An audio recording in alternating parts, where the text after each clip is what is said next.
Yeah, it's rewind time. Yeah, if I control rewind, I would want Fortnite and Marquez Brownlee.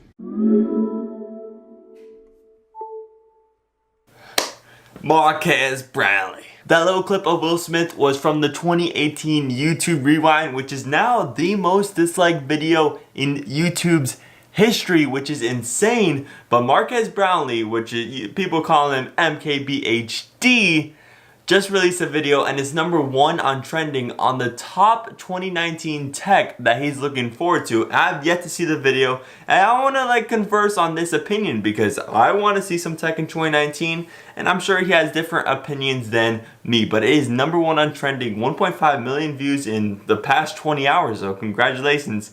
But let's get into the video. I'm just gonna cut some clips because it's a 7-minute long video. Here we go. His intros are always the best, especially with that robot. Hey, what is up guys, MKBHD here. Happy New Year.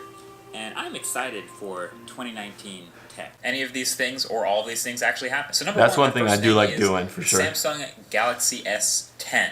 Both as a whole phone overall, and also specifically that punch-out whole cut display. So I said in the I still like the notch better. Interesting, and that's where we got these crazy mechanical things. I definitely agree with that. Oppo Find X. And in 2019, I think there's going to be a lot more of that. But Samsung has a lot of hype for their Galaxy S10 because it looks like they're basically going to be the one manufacturer that in their flagship devices has managed to keep the headphone jack and avoid the notch through 2018 and 2019. And the way they'll don't get me started with that this headphone jack. punch-out display. So we've seen tons of renders now. It's actually not that dramatically different from a notch, just because the pixels around those cutouts. I completely agree with that. It's not like you're putting the time or you're not going to use that right there. Information up there.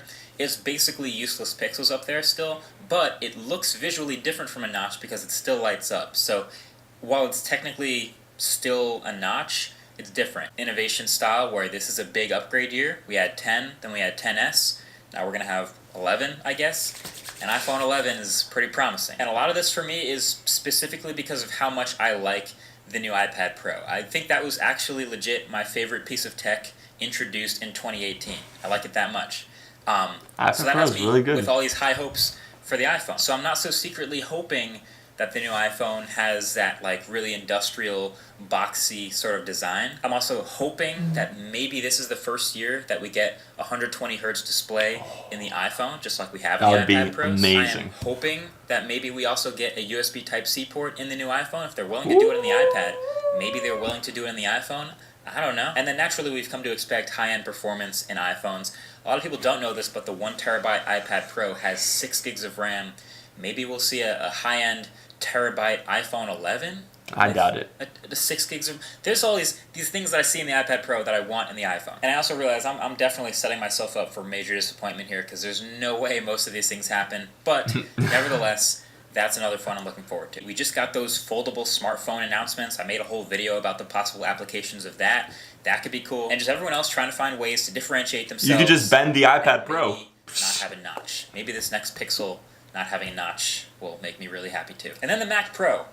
The long overdue upgrade of this little trash can machine here. We'll see if Apple makes their commitment on that. And then just generally there's electric cars. That's sort of a big banner. That's not any one specific product. But right there, baby. CES, electric cars. I've had it on my paper too. I'm out of it, yes. CES is next week. Wow. So starting at CES, there's going to be most likely a lot of electric cars. Electric cars. That's sort of a big banner. That's not any one specific product, but I think starting at CES, which that's next week. It is next week in Las Vegas. CES is next week. Wow. So starting at CES, there's going to be most likely a lot of electric cars, and sort of throughout the arc of the year, we'll start to see more and more manufacturers electrifying versions of their cars. Electric cars? Tesla Model Y. The announcement, the Model Y, Model Y. Seeing what it's made of. You got the S, you got the 3, you got the X, and you got the Y. What does that spell? S3XY lineup for 2018. Right there. We'll probably go through production. What is that? What does that spell? But definitely worth it. And maybe they'll test drive Roadsters. Maybe. Probably not, but maybe. But then last but not least is CES. I was going to put 5G on this list, but I'm not as optimistic that that's a 2019 thing. Some manufacturers have committed to it, but I think that's a little further out. Also, I was going to say 5G AirPower, is... but I think as many times as we joke about that, it's probably never going to come out ever. But let me know which of the things we talked about in this video you're most excited about. Again, for me personally, it seems like myself and Marquez Brownlee, we share some similar opinions on what the 2019 tech we're looking for. Number one on my list is for sure all these electric cars. I want to say that 2019 is going to be the year for the electric vehicle. Because first of all, like he mentioned, we might get the Model Y, the Roadsters in 2020. But in 2019, we're going to get the year that all these older car manufacturers are going to start to wake up and they're like, oh, we got these Teslas over here and like we have to start competing with that. And last year in 2018, we had the Model 3, but we still don't have the standard battery. And when is the standard battery going to come out? In 2019. So all this electric cars is just going to boost the sales, and hopefully the United States could start to get to 5% of all car purchases being electric. Hopefully, that's my goal. And also the same thing with the Samsung S10. I would love to see all of these bezels just disappear. And just like that, the iPhone 11, if Apple ever wants to call it iPhone 11, which I kind of doubt, which doesn't sound too good, iPhone 11. I mean, iPhone 10 sounds good. iPhone 11. I think this might just be the year they just say iPhone, but we'll see about the name.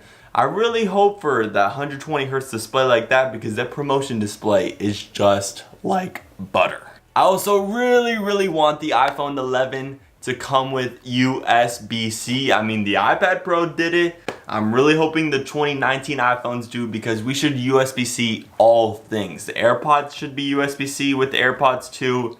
Just everything, please be USB-C. And that means we could always just carry one charging cord, and that would be amazing. Everyone always wants smartphone cameras to get better, but I'm really hoping for the video to take a major step up because the photos are getting really close to these DSLRs, but the video quality is kind of slacking, and I'm especially talking about 4K at 60 frames per second. I want that to be the standard on all smartphone cameras. I want some good slow motion at 120 frames per second. If you could get that to 4K, that would be absolutely amazing. I just want videos to start catching up, and sorry for the notification. But that's gonna be it from me here. I do agree with Marquez Brownlee that 5G is a 2020 thing and the Roadster is a 2020 thing. And I would like to see some AR glasses, but that's probably a 2020, 21, 23, sometime in the future thing. But that's it for this video. I've been MWG Tech, and I will see you tomorrow for the latest and greatest. Peace out. I mean, adios. Oh, that's hot. That's hot.